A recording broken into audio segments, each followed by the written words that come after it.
जैसे ये बोलते हैं कि जो लिखा होता है वही होता है, तो ये कहाँ तक सही है?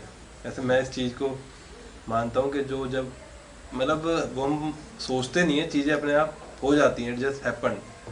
तो ये आप कहाँ तक सही समझते हैं कि ये सब ऊपर लिखा हुआ है, टाइम पे ये ये काम बात हुआ? सही भी है, गलत भी है।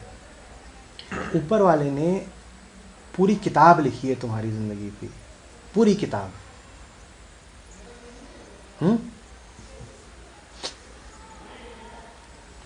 और तुम्हें दे दी है। किताब खाली है, उसके आखिरी पन्ने पर सिर्फ एक शब्द लिखा हुआ है, आओ।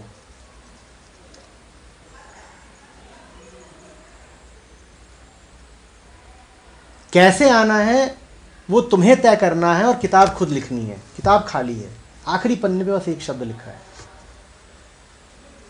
ऊपर वाले ने तुम्हारी किस्मत बिल्कुल तय करी है। अच्छा। और किस्मत ये है कि तुम्हें आना है, ऊपर वाले से ही मिल जाना है। मौत की बात नहीं कर रहा हूं, शांति की बात कर रहा हूं। किस्मत, डेस्टिनी, नियति सिर्फ एक है, और वो हम सबकी साझी है। जो तुम्हारी है वही मेरी है, वही इनकी है, वही इसकी है। क्या है? आना है। आओ। दो लोगों की किस्मत अलग अलग नहीं होती, कोई भी दो लोग अलग अलग नहीं होते। शुरुआत भी सबकी एक है और अंत भी सबका एक है। यहीं से स्टार्ट होते हैं, एक ही जगह से शुरू होते हैं और एक ही जगह पे पहुंच जाते हैं। लेकिन बीच के पन्ने खाली हैं, उन्हें तुम्हें जैसे भरना है भरो। उसने तुम्हें पूरी छूट दी है। जिसने तुम्हें पैदा किया है ना, उसे एग्जिस्टेंस बोल लो या जो भी बोल लो, उसका एक नाम होता है मुक्त, फ्री। वो परम मुक्त है। तुम उससे आते हो तो तुमको भी उसने मुक्ति का हक दिया है। उसको तुम्हें भी कहा है फ्री विल है यार, जैसे करना है करो। लेकिन तुम जो कुछ भी करो, आखिर में नतीजा एक ही निकलना है, आओ। हम सबकी एक ही डेस्टिनी है। भला हो अगर हम उस डेस्टिनी की तरफ सीधे बढ़ें। वो लोग शांत रहते हैं, मौज में रहते हैं। जो लोग अपनी डेस्टिनी के खिलाफ जाते हैं, उनकी किताब मोटी होती जाती है और बोझ बनती जाती है। होशियार आदमी जानते हो किसको कहते हैं? जिसकी ज़िंदगी की किताबें सिर्फ एक पन्ना हो, बाकी सारे पन्ने उसने फाड़ दिए हो। कौन सा पन्ना? लास्ट वाला, आओ। उसने कहा यार जब आखिर में यही होना था कि आओ, तो गोल गोल घूम के क्या आए, हम तो सीधे ही आ गए। और जो साधारण संसारी लोग होते हैं वो अपनी अकल में बहुत होशियार होते हैं, बहुत चालाक होते हैं। वो कहते हैं आओ तो लिखा है, पर हम ज़रा अपने हिसाब से आएंगे, अपना दिमाग लगाएंगे, अपनी बुद्धि का खूब भरपूर। तो गोल गोल घूमेंगे, चक्कर बनाएंगे, उल्टे सीधे रास्ते लेंगे। और जितना वो ये सब करते जाएंगे, उनकी किताब के पन्ने मोटे होते हैं, भरते जाएंगे, मोटे होते जाएंगे। और ये किताब ही मन का बोझ कहलाती है। यही स्मृतियाँ हैं, यही संस्कार हैं। होशियार आदमी वो है जिसके मन पे कोई बोझ नहीं, जिसकी कोई किताब नहीं, जिसके पास एक पन्ना है, उस पर लिखा हुआ है आओ।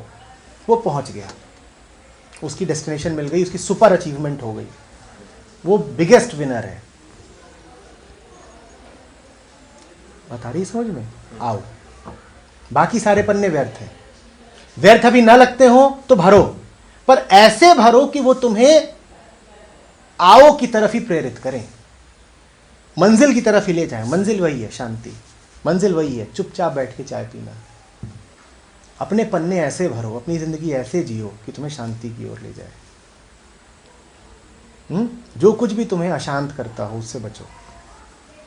जो भी कुछ तुम्हें पता हो कि अशांति से निकलता है, उसके पक्ष में मत खड़े हो जाओ। कई बार होता है ना, हमें पता होता है कि मैं जो कर रहा हूँ इससे मैं भी परेशान होने वाला हूँ, सामने वाला भी, लेकिन हम ऐसे बेकाबू हो जाते हैं, ऐसे कांपने लग जाते हैं कि हम वो हरकत कर ही जाते हैं। ये बहुत बेबसी की बात है, तुम ये बड़ी गुलामी की बात है अगर तुम ऐसे हो। अरे नहीं, सेल्फ कंट्रोल ना हो। कोई कुछ पता ही नहीं यार, अपना पता भी है कि जो कर रहे हैं वो क्या है, वो बिल्कुल ही बेवकूफ़ी है, उसके बाद भी वो हुआ जा रहा है, हुआ जा रहा है, जैसे कतई गुलाम आदमी हो। ये नहीं होने देना है, किताब को मोटी नहीं होने देना है। जब दिख जाए कि क्या सही है तो सीधे उसको करना है, भले मन ना कर रहा हो, मन की सुननी ही नहीं है। एक बार जान जाओ कि सच्चाई किधर है तो बस उसकी तरफ जाना है। फिर मन 1000 दलीलें दे, कितने तर्क दे, सुन मत लेना। जो सही है सिर्फ वही होना चाहिए, इसी को धर्म भी कहते हैं। जो सही है सिर्फ वो होगा, बाकी चाहे मन करे ना करे, आंसू बहे ना बहे, समझ रहे हो, इच्छा हो ना हो, थकान लगे ना लगे, हम परवाह ही नहीं करेंगे। हम तो सिर्फ उधर को चलेंगे जिधर को धर्म है, जिधर सच्चाई है, जिधर को आखिरी पन्ना कह रहा है आओ। इसी का नाम डेस्टिनी है, इसी का नाम किस्मत है। तुम अगर ये सोच रहे हो कि ऊपर वाले ने ये लिख के भेजा है कि तुम बाहर निकलोगे तो सीधे को चलोगे या उल्टे चलोगे, या कहाँ पे रुक करके तुम अपने लिए समोसा खरीद लोगे, तो ऊपर वाले ने ऐसा कुछ नहीं लिखा है। उसको इतनी फुर्सत नहीं है, वो बहुत हल्का आदमी है, वो इन सब बातों में यकीन ही नहीं करता। वो कहता है यार तेरी ज़िंदगी तू जान, मैं तो बस एक बात जानता हूँ, क्या? आओ। बाकी सब तू जान, तुझे क्या करना है तू जान, तुझे मैं फ्री हूँ, मैंने तुझे भी फ्रीडम दी है, अपने हिसाब से जी। लेकिन सारी फ्रीडम के अंत में वही रहेगा जो फ्री है, उसका नाम मैं हूँ मुक्त, मुझे परम मुक्त कहते हैं। तो तेरी सारी फ्रीडम के अंत में मैं बैठा हूँ, आना तुझे मेरे ही पास है। तो किस्मत है भी और नहीं भी है। छोटी छोटी बातों में कोई किस्मत नहीं है, छोटी छोटी बातों में कोई किस्मत नहीं है, वो तो तुम्हारे पन्ने तुम खुद भर रहे हो। ओके, और एक और बात सेकेंडरी, जैसे नॉनवेज वगैरह ये सब चीज़ नहीं खानी चाहिए, जो ये मन की शांति चाहिए, या फिर ठीक है? आप खुद सोचो ना। अगर मैं सोचूं हमने ये तो बोला फिर तो मैं खा ही नहीं पाऊंगा। हाँ, हमने ये बोला कि वो जो वहाँ बच्चा बैठा है उसे ऑब्जर्व करना है। हमने कहा ज़िंदगी खुली किताब है, हमें देखना है। हमने कहा हमें हकीकत से रूबरू होना है। तुम ये शर्ट पहनते हो, तुम खरीदने से पहले इसके बारे में तहकीकात करते हो कि नहीं करते हो? हाँ। करते हो ना। कपड़ा देखते हो, साइज देखते हो, फिटिंग देखते हो, कॉस्ट देखते हो। तुम्हारे शरीर पर यहाँ पर एक ज़रा सा निशान लग जाता है, तुम उसके बारे में तहकीकात करते हो कि नहीं कि क्या लग गया, और अगर वो कहीं परमानेंट हो जाए तो तुम्हें तकलीफ होने लग जाती है, तुम डॉक्टर के पास भी जाते हो। करते हो कि नहीं करते हो? यही ऑब्जर्वेशन है ना, कि जो भी कुछ मेरे साथ जुड़ा हुआ है मैं उसको जानूं, वो मेरी ज़िंदगी है, वही तो ज़िंदगी है मेरी। तुम क्या जानना नहीं चाहोगे तुम्हारे मुंह से तुम्हारे पेट में क्या जा रहा है? अगर हम साइंस को लें तो वो प्रोटीन का और फाइबर का बहुत अच्छा सोर्स है। मैं साइंस की बात ही नहीं कर रहा। तुम्हारे सामने तुम्हारी महबूबा बैठी होती है, तुम उसे प्रोटीन और फाइबर बोलते हो क्या? मैं तुम्हारे लिए क्या हूँ? Carbohydrates, fat? तुम मेरे लिए क्या हो? Bones and muscles? तुम जिसको खा रहे हो, तुमने उसकी आंख में आंख डाल के कभी देखा है? जानना तो इसको कहते हैं ना। वो तो नहीं खा पाएंगे बेटा। जब पहले से ही पता है कि खाने की इच्छा है इसीलिए उसको अवॉइड कर रहे हो, तो क्या तुम जानते नहीं कि तुम खुद ही झूठ? इच्छा नहीं है मेरी हाँ। ये है बिकॉज मैं अभी लास्ट 4-5 डेज से डाइट पे हूँ, तो उसमें मेरे को वैसी ही डाइट मतलब वैसी ही डाइट मुझे लेनी है, फैट फ्री डाइट, फाइबर और प्रोटीन वाली डाइट। पहली बात तो ये भी कोई बात नहीं है ऑब्जर्वेशन के खिलाफ। ऑब्जर्वेशन हर हाल में है। अगर मैं एक मुर्गे को खाने जा रहा हूँ, मैं उसकी जान लेने जा रहा हूँ, उसका कत्ल करने जा रहा हूँ, तो कर लो, कोई बुराई नहीं है करने में। बस एक बार उसको हाथ में ले लेना, उसका चेहरा देख लेना, उसकी आंख में आंख डाल के देख लेना, वो सांस ले रहा है, वो तुम्हें देखेगा, वो तुम्हें देख के बोलेगा कू कू कू, अब उसको खा लो, अब खा लो उसको। वो पंख फड़फड़ाएगा, ये कबूतर बैठा है, इसको खा लो, ये देखो ये बैठा है, इसको खा लो। नहीं खा पाओगे ना। बात दया की नहीं है, उस पर क्या दया कर, वो तो मर गया, उस पर क्या दया करनी। बल्कि हो सकता है अगर जीता रहता तो जीवन उसका कष्ट का होता। तुम जब खाते हो तुम तो मार देते हो, झटके में मर गया।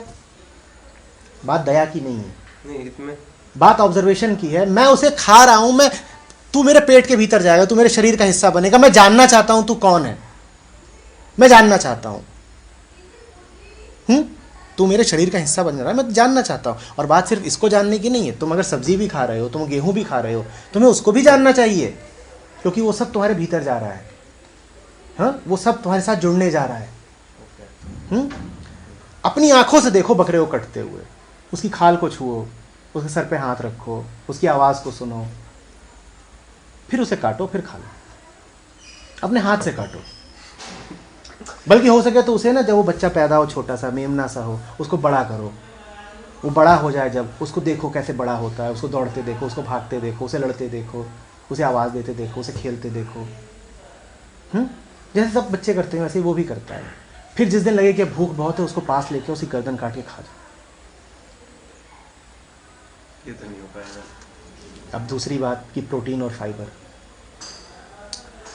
अगर जाओगे इंटरनेट पर ही देखोगे और पढ़ोगे वीगन एथलीट्स या वेजिटेरियन एथलीट्स, तुम्हें कितने ही ओलंपिक गोल्ड मेडलिस्ट्स के नाम मिलेंगे जिन्होंने मांस क्या कभी अंडा नहीं खाया, और उनमें ताकत इतनी कि उन्हें कोई हरा नहीं सकता, और उनका शरीर ऐसा कि एक एक मसल उभर के सामने आ रही है। हरियाणा में और पंजाब में देश में सबसे कम मांस खाया जाता है। देश भर में सबसे ज़्यादा शाकाहारी, अनुपात के हिसाब से सबसे ज़्यादा शाकाहारी प्रांत यही दोनों हैं। ये शायद सुन के तुम्हें ताज्जुब हो रहा होगा, लेकिन पंजाब सबसे कम मांस खाता है।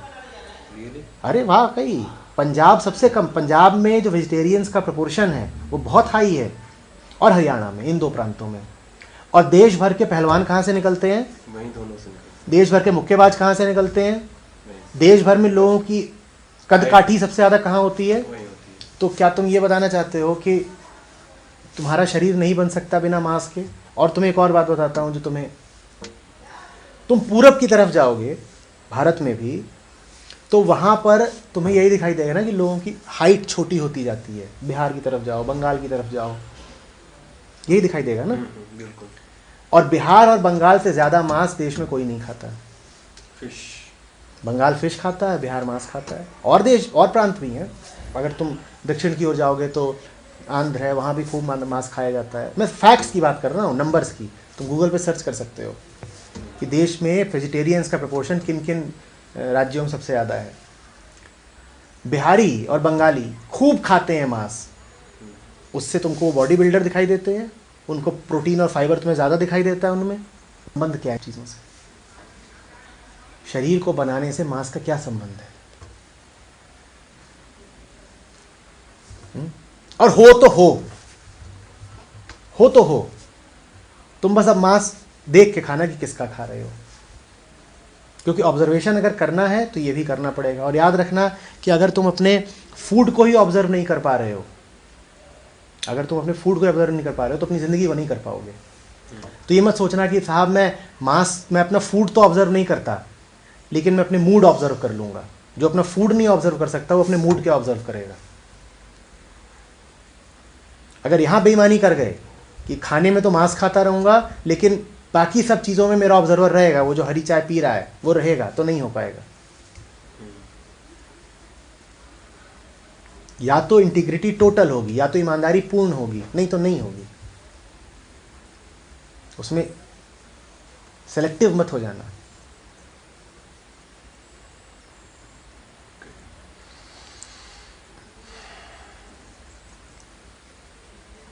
बहुत तरीके से प्रोटीन ऐसा थोड़ी है कि अस्तित्व में मिलता ही नहीं है, कि प्रोटीन इतनी खास बात है कि मिलेगा ही नहीं।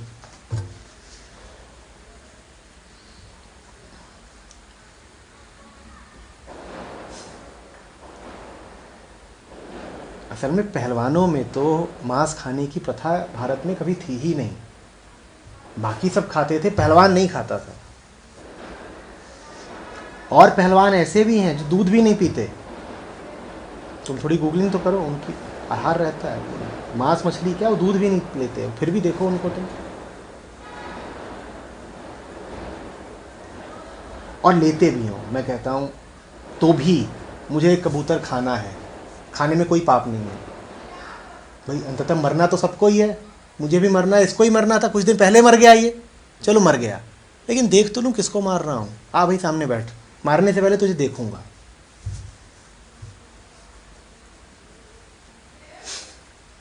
अब मार दो।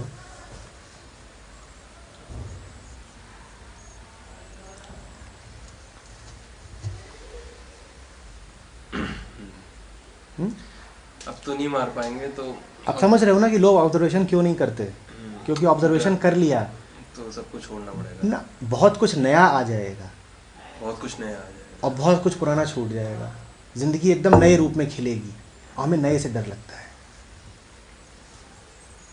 लेकिन खुशी भी नए में ही है। इतना पक्का समझ लेना कि पुराने में सिर्फ बोर्डम है, जो पुराना होता है वो सिर्फ बोर करता है, उबाता है। आनंद तो नए में ही मिलेगा। इसीलिए जो लोग ऑब्जर्व नहीं करते, वो पुराने से चिपके रहते हैं, उनको नया नहीं मिलता, उनकी ज़िंदगी में बोरियत रहती है, फिर वो परेशान घूमते हैं। फिर कभी कोई दारू पीता है, कभी कोई, समझ रहे हो, डिप्रेशन में चला जाता है, कभी कोई कुछ करता है, कभी कोई कुछ करता है।